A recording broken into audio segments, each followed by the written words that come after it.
So these old Sveas aren't as popular as they once were, so they're kind of, a lot of people don't know about them, but this was a backpacking stove that used to be popular in the 60s and 70s and into the 80s.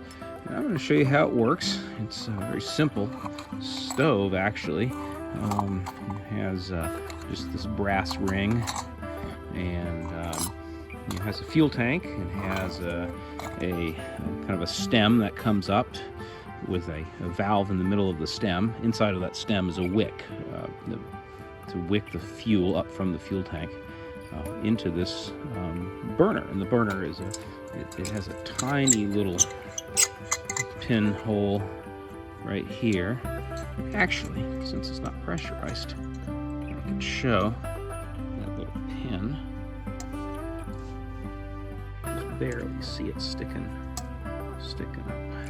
And that's how you clean the valve. Now, I've already checked the fuel level. I know it's full. I've also looked at the gasket, made sure that the gasket's in good condition. Put the key through here, and I have it all set up. Let's see, the key has to be lined up with the one slot where the valve comes out. Okay, now the fun part. Set this here. And this stove is unique in that it uses its own heat to maintain its pressure. And so you have to get it warmed up first. And the way you do that is there's a couple ways. A lot of people, myself included, sometimes use burning paste. But if I'm really going as lightweight as I can with this, I just use a little bit of fuel.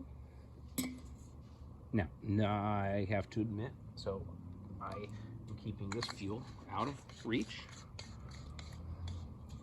Okay, but I do have a fire extinguisher here within easy reach. So what I'm going to do is I'm going to light it on fire. And again, what this is going to do is twofold, two things.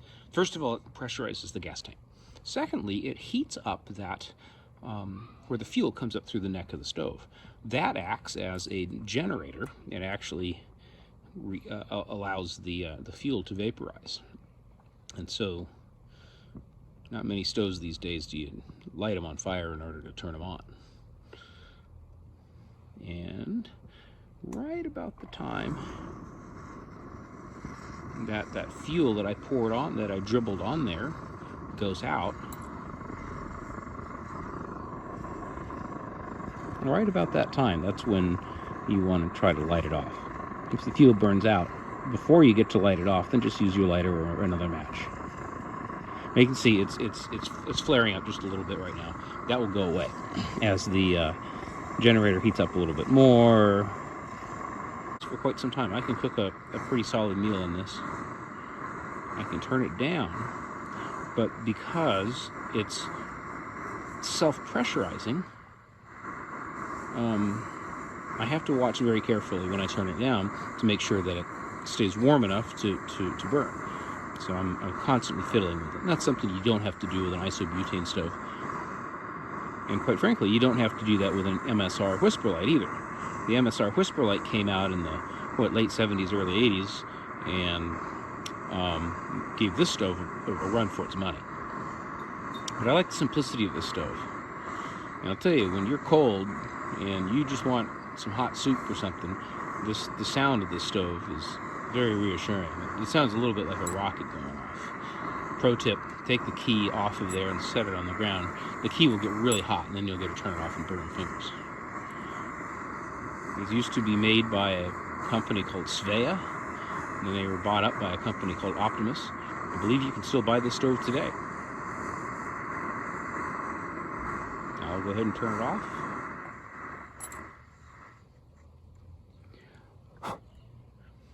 We'll let it cool down, and I'll pack it away. Now it's ready for its first shoulder season cold weather backpacking trip.